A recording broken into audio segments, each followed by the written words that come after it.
I first came to Ethiopia as a volunteer English teacher in the capital city, Addis Ababa.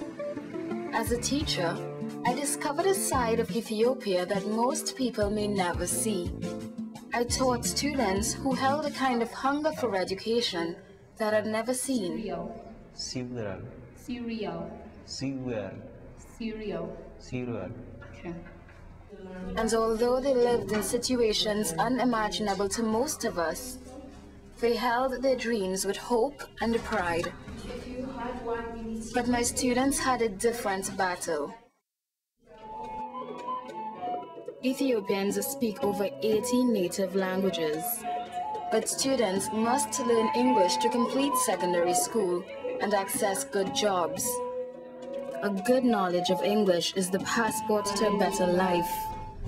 But the country's education system makes learning English a difficult task.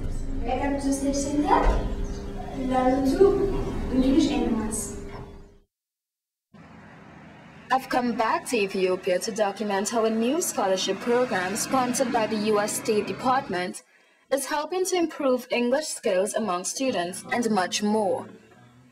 It's called Stepping Up to the Future, and secondary school students get to study English, business, and computer technology and gain work experience. The copy editor is the name of the person who looks and finds the mistakes.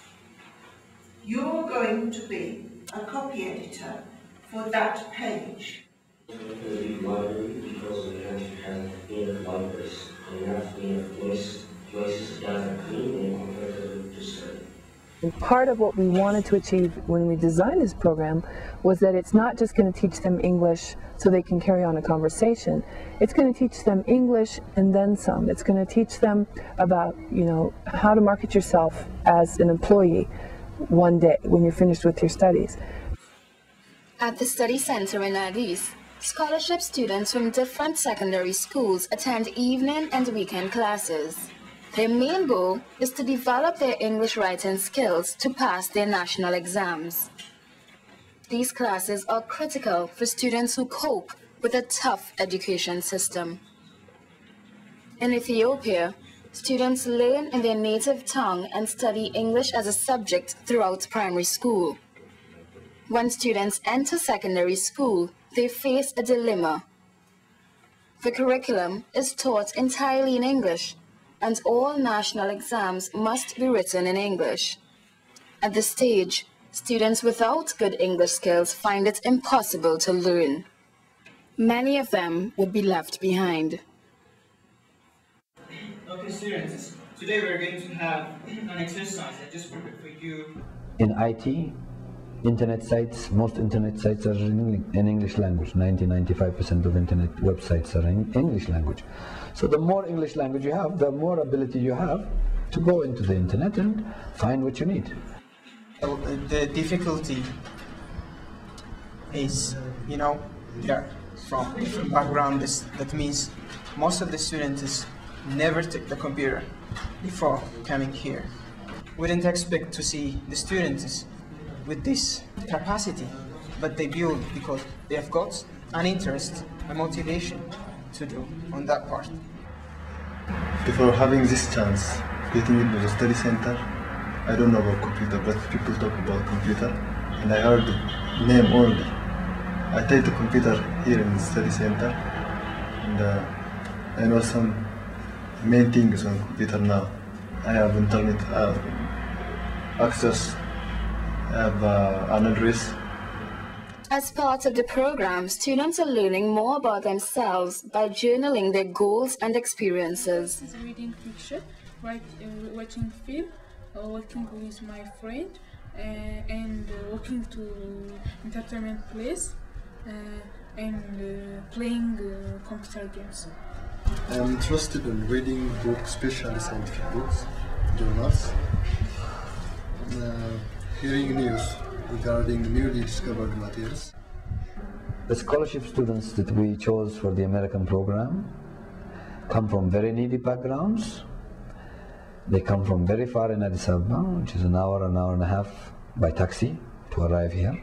They have an exam at the end of 10th grade, We recruited them beginning of 10th grade. They are mature enough students to know what is beneficial to them and what's not beneficial to them. I spent a lot of time with the students outside of classes, and what I found was that they are sternly devoted to their families and to their religions. They were also very eager to speak to me in English. I come to be in Addis in 1992 because my aunt brought me here to let me go school, better school from the countryside. Afewerk was born in Solota, a town about 17 kilometers from Addis. He and his brother are the only siblings who go to school in the city. Afewerk visits his family in the country whenever he can. Most people in Solota is the subsistence farmer.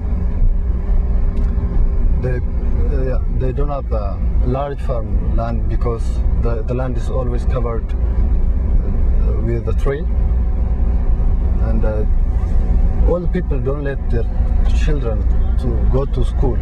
They need their children to help them at home. In Solota, there are no kindergarten schools. Formal schooling begins at grade 1 and ends at grade 6.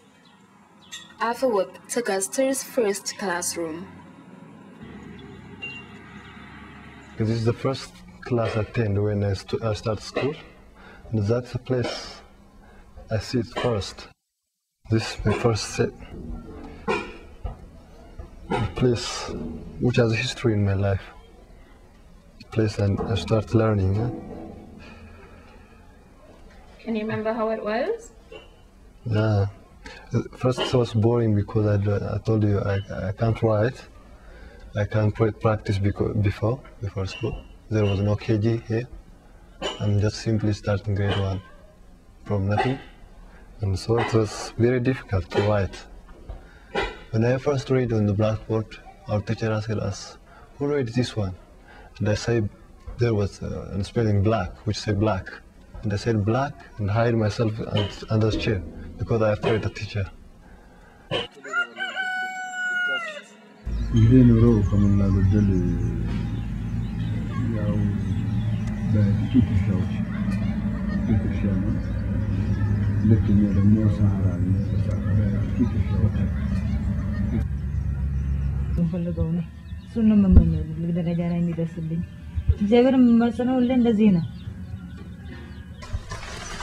When I usually come here, I ask my sister which subject is difficult for her.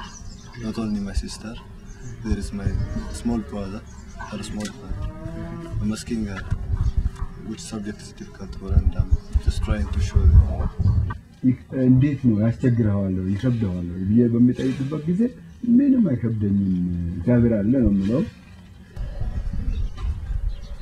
For me, Addis is a special place than this place because I have material I need in Addis because there is no library here. The people practicing they are farmers, and there is no model here to go to school.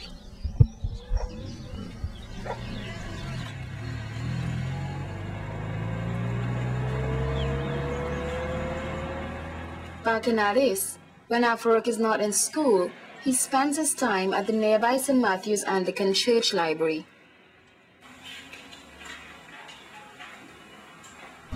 I want to be an astronomer, and I'm gathering information about the planets. I'm focusing on planets.